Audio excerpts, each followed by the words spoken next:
ओम शांति।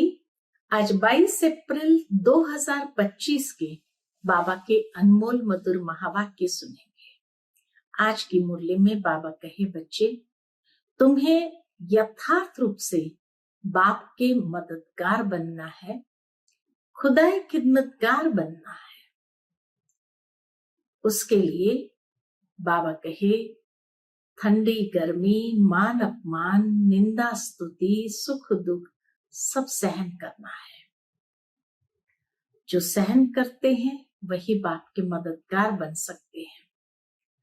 बाबा कहे, तुम बच्चों को कभी भी ये बहाना नहीं देना है कि बाबा यहाँ ठंडी बहुत है इसलिए सर्विस नहीं कर सकते हैं, यहाँ गर्मी बहुत है इसलिए सर्विस नहीं कर सकते हैं।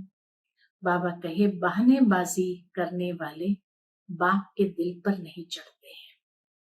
जो आज्ञाकारी है, सदा श्रीमत पर चलते हैं, वही बाप के यथार्थ रूप से मददगार बन सकते हैं।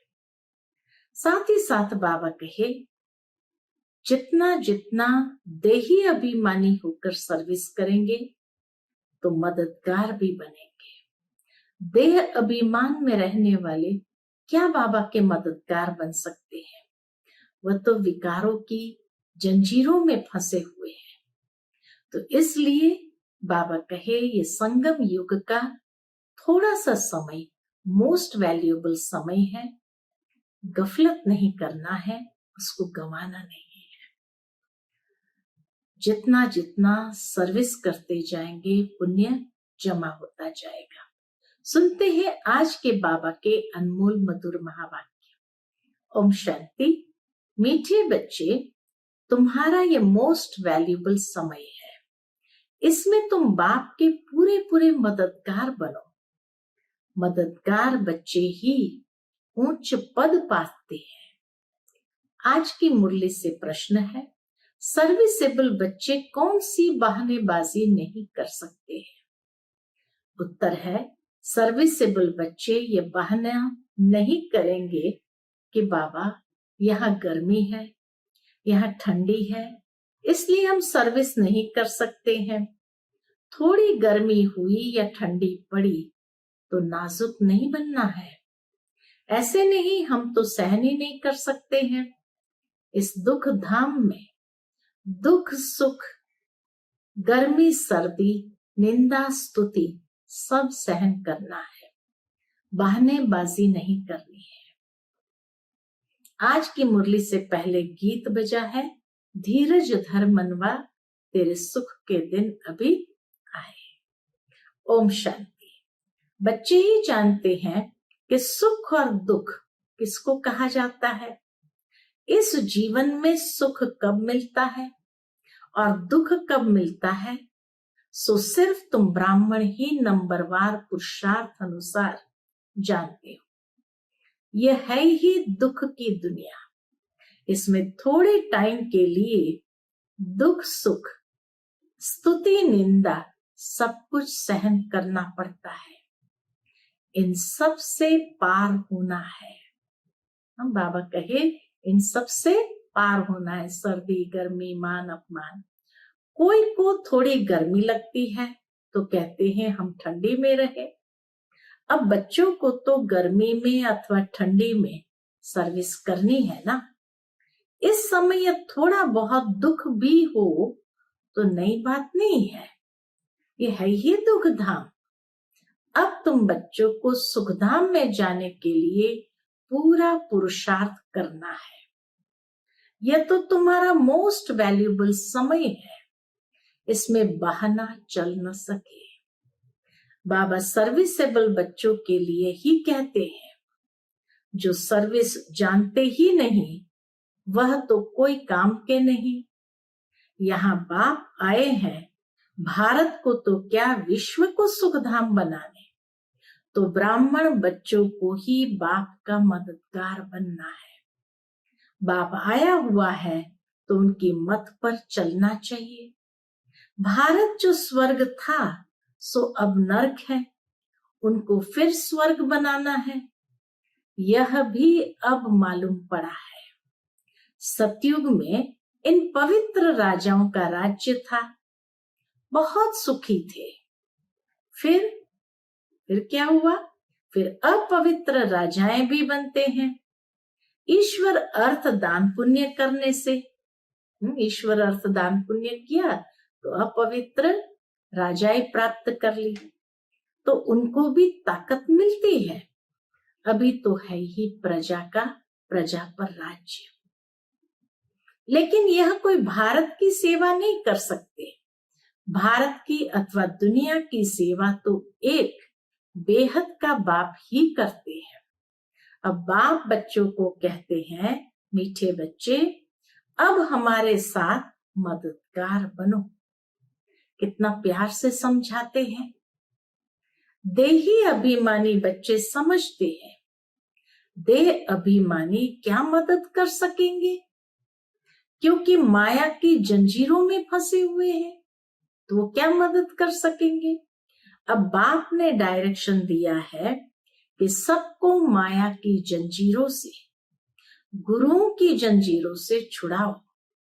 तुम्हारा धंधा ही यह है। बाप कहते मेरे जो अच्छे मददगार बनेंगे पद भी वह पाएंगे। बाप खुद सन्मुख कहते हैं, मैं जो हूं, जैसा हूं, साधारण होने कारण मुझे पूरा नहीं जानते। साधारण रीति से आते हैं, साधारण तन में आते हैं, साधारण वेश में होते हैं, तो बाबा कहे मुझे पूरा नहीं जानते हैं। बाप हमको विश्व का मालिक बनाते हैं, यह भी नहीं जानते हैं। ये लक्ष्मी नारायण विश्व के मालिक थे, यह भी किसको पता नहीं है। अभी तुम समझते हो कि कैसे इन्होंने राज्य पाया, फिर कैसे गंवाया। मनुष्य की तो बिल्कुल ही तुच्छ बुद्धि है। अब बाप आए हैं किस लिए? अब बाप आए हैं सबकी बुद्धि का ताला खोलने, पत्थर बुद्धि से पारस बुद्धि बनाने।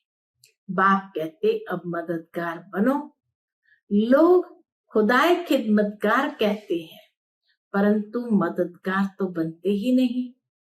खुदा आकर जिनको पावन बनाते हैं उनको ही कहते हैं अब औरों को आप समान बनाओ। खुदा आकर जिनको पावन बनाते हैं उनको ही कहते हैं अब औरों को भी आप समान बनाओ। श्रीमत पर चलो, बाप आए ही है पावन स्वर्गवासी बनाने। तुम ब्राह्मण बच्चे जानते हो यह है मृत्यु लोक। बैठे बैठे अचानक मृत्यु होती रहती है, तो क्यों न हम पहले से ही मेहनत कर बाप से पूरा वर्षा ले, अपना भविष्य जीवन बना लेवे। मनुष्य की जब वानप्रस्थ अवस्था होती है तो समझते हैं अब भक्ति में लग जाए। जब तक वानप्रस्थ अवस्था नहीं है तब तक खूब धन आदि कमाते हैं। अभी तुम सबकी तो है ही वानप्रस्थ अवस्था, तो क्यों ना बाप का मददगार बन जाना चाहिए। दिल से पूछना चाहिए हम बाप के मददगार बनते हैं। सर्विसेबल बच्चे तो नामी ग्रामी हैं, अच्छी मेहनत करते हैं, योग में रहने से सर्विस कर सकेंगे। याद की ताकत से ही सारी दुनिया को पवित्र बनाते हैं। बाबा कहे याद की ताकत से ही सारी दुनिया को पवित्र बनाना है। सारे विश्व को तुम पावन बनाने के निमित्त बने हुए हो। तुम्हारे लिए फिर पवित्र दुनिया भी जरूर चाहिए। इसलिए पतित दुनिया का विनाश होना है। बाबा कहे तुम्हारे लिए फिर पवित्र दुनिया भी जरूर चाहिए, इसलिए पतित दुनिया का विनाश होना है। अभी सबको यही बताते रहो कि देह अभिमान छोड़ो, एक बाप को ही याद करो, वही पतित पावन है। सभी याद भी उनको करते हैं। साधु संत आदि सब उंगली से ऐसे इशारा करते हैं कि परमात्मा एक है, वही सबको सुख देने वाला है। ईश्वर अथवा परमात्मा कह देते हैं, परंतु उनको जानते कोई भी नहीं। कोई गणेश को, कोई हनुमान को, कोई अपने गुरु को याद करते रहते हैं। अब तुम जानते हो वह सब है भक्ति मार्ग के। भक्ति मार्ग भी आधा कल्प चलना है। बड़े बड़े ऋषि मुनि सब नेति नेति करते आए हैं। रचता और रचना को हम नहीं जानते हैं। बाप कहते हैं वह त्रिकालदर्शी तो है नहीं। बीज रूप ज्ञान का सागर तो एक ही है। वह आते भी है भारत में। शिव जयंती भी मनाते हैं और गीता जयंती भी मनाते हैं।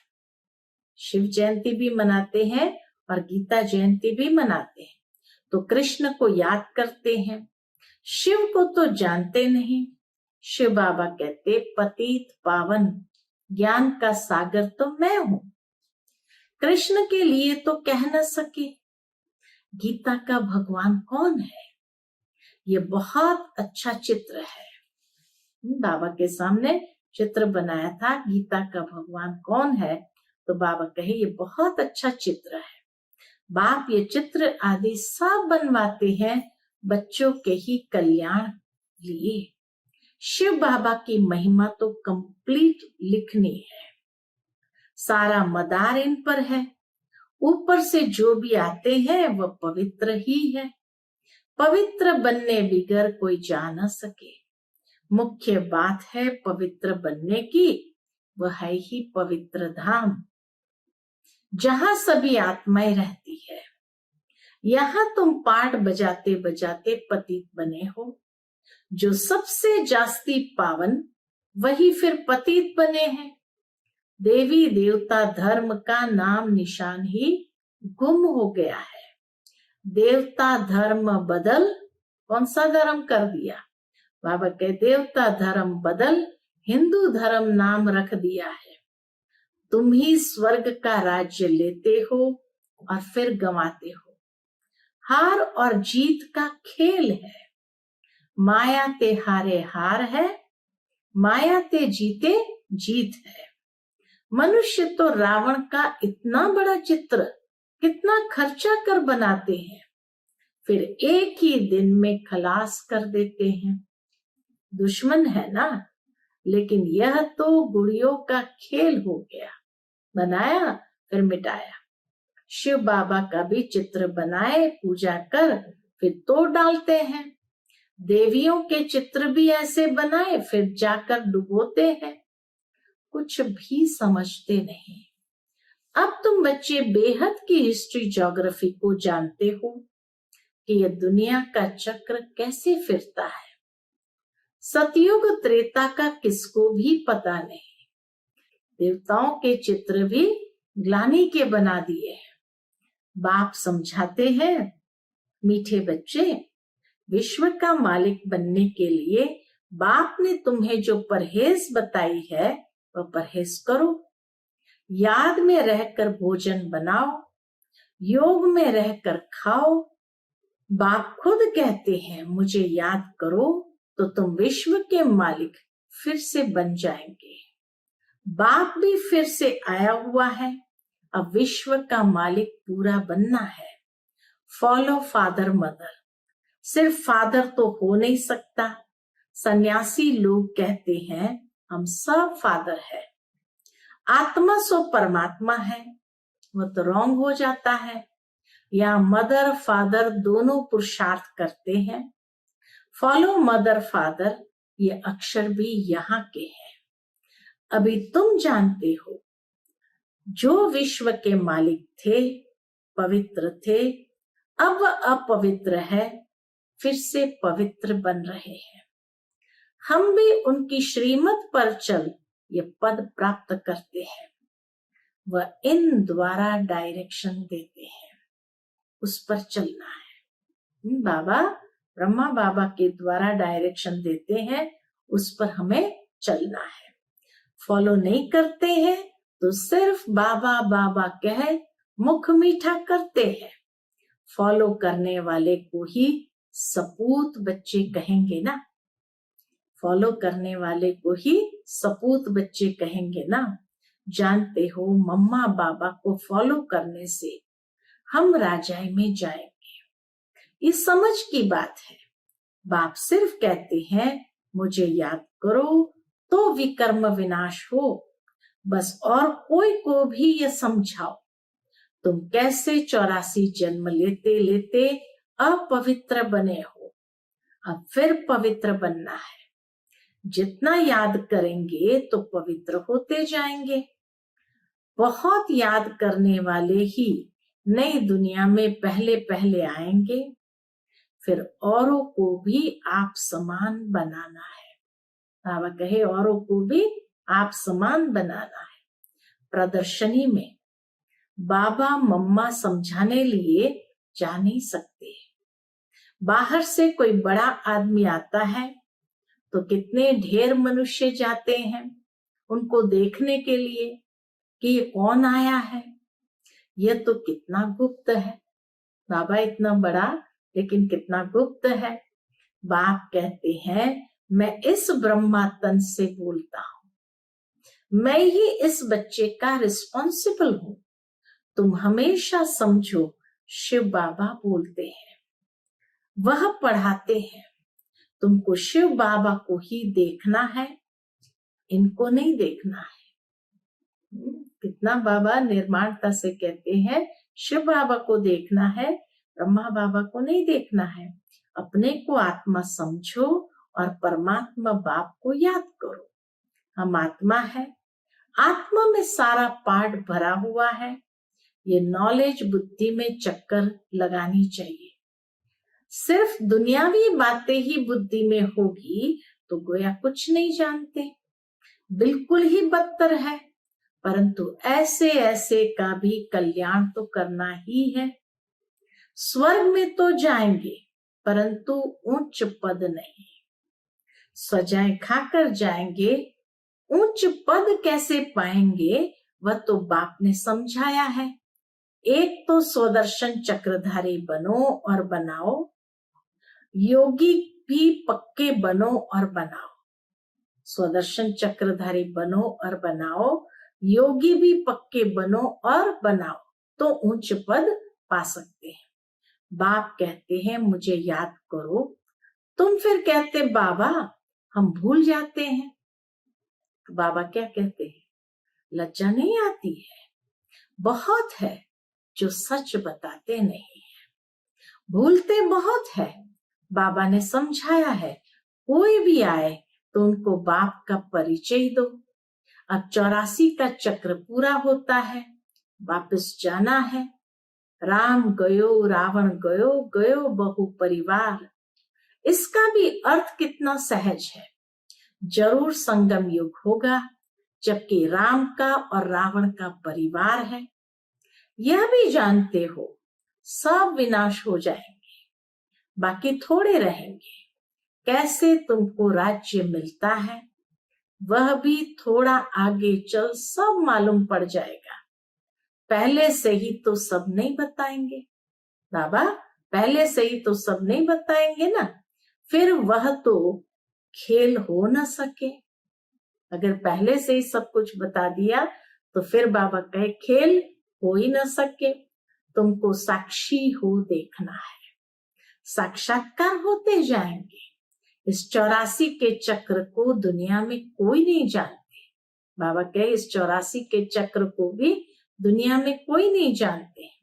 अभी तुम बच्चों की बुद्धि में है, हम वापस जाते हैं। रावण राज्य से अभी छुट्टी मिलती है, रावण राज्य से अभी हम सब बच्चों को छुट्टी मिलती है, फिर अपनी राजधानी में आएंगे। बाकी थोड़े रोज है, ये चक्र फिरता रहता है ना, अनेक बार ये चक्कर लगाया है। अब बाप कहते जिस कर्म बंधन में फंसे हो उनको भूलो, जिस कर्म बंधन में फंसे हो उनको भूलो। गृहस्थ व्यवहार में रहते हुए भूलते जाओ। अब नाटक पूरा होता है, अपने घर जाना है। इस महाभारत लड़ाई बाद ही स्वर्ग के गेट्स खुलते हैं। इसलिए बाबा ने कहा है ये नाम बहुत अच्छा है, कौन सा? Gateway to heaven. ये नाम बहुत अच्छा है क्योंकि इसी से अभी गेट्स खुलते हैं। कोई कहते हैं लड़ाइयां तो चलती आई है, बोलो मुसलों की लड़ाई कब लगी है? वो तो एक ही बार कल्प के अंत में लगती है। ये मुसलों की अंतिम लड़ाई है। 5000 वर्ष पहले भी जब लड़ाई लगी थी तो ये यज्ञ भी रचा था। इस पुरानी दुनिया का अब विनाश होना है, नई राजधानी की स्थापना हो रही है। तुम ये रूहानी पढ़ाई पढ़ते हो राजाई लेने के लिए। तुम्हारा धंधा है रूहानी। जिस्मानी विद्या तो काम आनी नहीं है, शास्त्र भी काम नहीं आएंगे, तो क्यों न इस धंधे में लग जाना चाहिए। बाप तो विश्व का मालिक बनाते हैं, विचार करना चाहिए कौन सी पढ़ाई में लगे। वह तो थोड़े डिग्रियों के लिए पढ़ते हैं। दुनिया में लोग पढ़ते हैं थोड़ी सी डिग्रियां प्राप्त करने के लिए, तुम तो पढ़ते हो राजाई के लिए। कितना रात दिन का फर्क है। वो पढ़ाई पढ़ने से भूगरे भी मिलेंगे नहीं। बाबा कहे वह पढ़ाई पढ़ने से भूगरे यानी चना भी मिलेंगे या नहीं पता थोड़ी है। किसका शरीर छूट जाए तो भूगरे भी गए, थोड़े से पैसे भी गए। ये कमाई तो साथ चलने की है। ये कमाई ऐसी है जो साथ चलने की है। मौत तो सिर पर खड़ा है। पहले हम अपनी पूरी कमाई कर लेवे। ये कमाई करते करते दुनिया ही विनाश हो जानी है। तुम्हारी पढ़ाई पूरी होगी तभी विनाश होगा। तुम जानते हो जो भी मनुष्य मात्र है उनकी मुट्ठी में है भूगरे चने। उसको ही बंदर मिसल पकड़ बैठे हैं। वो थोड़े से चनों को ही पकड़ करके बैठे हैं। अब तुम रत्न ले रहे हो, इन भूगरों से ममत्व छोड़ो। रत्न मिल रहे हैं तो बाबा कहे इन चनों से ममत्व छोड़ो। अब अच्छी रीति समझते हैं तब भूगरों की मुट्ठी को छोड़ते हैं। यह तो सब खाक हो जाना है। अच्छा, मीठे मीठे सिकिलते बच्चों प्रति माता पिता बाप दादा का याद प्यार और गुड मॉर्निंग। रूहानी बाप की रूहानी बच्चों को नमस्ते। हम सब रूहानी बच्चों की रूहानी माता पिता बाप दादा को याद प्यार गुड मॉर्निंग और नमस्ते नमस्ते। शुक्रिया बाबा, शुक्रिया। आज की मुरली से धारणा के लिए मुख्य सार है। पहली पॉइंट, रूहानी पढ़ाई पढ़नी और पढ़ानी है। अविनाशी ज्ञान रत्नों से अपनी मुट्ठी भरनी है। चनों के पीछे समय नहीं गंवाना है। दूसरा पॉइंट, अब नाटक पूरा होता है इसलिए स्वयं को कर्म बंधनों से मुक्त करना है, स्वदर्शन चक्रधारी बनना है और बनाना है। मदर फादर को फॉलो कर राजाई पद का अधिकारी बनना है। राजाई पद के अधिकारी बनना है। आज का बाप दादा का मधुर वरदान हम बच्चों के लिए है। संकल्प को भी चेक कर व्यर्थ के खाते को समाप्त करने वाले श्रेष्ठ सेवाधारी भव। संकल्प को भी चेक कर व्यर्थ के खाते को समाप्त करने वाले श्रेष्ठ सेवाधारी भव। श्रेष्ठ सेवाधारी वह है जिसका हर संकल्प पावरफुल हो। एक भी संकल्प कहाँ भी व्यर्थ न जाए, क्योंकि सेवाधारी अर्थात विश्व की स्टेज पर एक्ट करने वाले। सारी विश्व आपको कॉपी करती है। यदि अपने एक संकल्प, बाबा कहे यदि आपने एक संकल्प व्यर्थ किया तो सिर्फ अपने प्रति नहीं किया लेकिन अनेकों के निमित्त बन गए। इसलिए अव्यर्थ के खाते को समाप्त कर श्रेष्ठ सेवाधारी बनो। आज का स्लोगन है, सेवा के वायुमंडल के साथ बेहद के वैराग्य वृत्ति का वायुमंडल बनाओ। सेवा के वायुमंडल के साथ बेहद की वैराग्य वृत्ति का वायुमंडल बनाओ। आज का व्यक्त इशारा, कंबाइंड रूप की स्मृति से सदा विजयी बनो। संगम युग है ही कंबाइंड रहने का युग। बाप से अकेले हो नहीं सकते, सदा के साथी हो। सदा बाप के साथ रहना अर्थात सदा संतुष्ट रहना। बाप और आप सदा कंबाइंड हो तो कंबाइंड की शक्ति बहुत बड़ी है। एक कार्य के बजाय 1000 कार्य कर सकते हो, क्योंकि 1000 भुजाओं वाला बाप आपके साथ है। 1000 भुजाओं वाला बाप आपके साथ है। अच्छा, ओम शांति।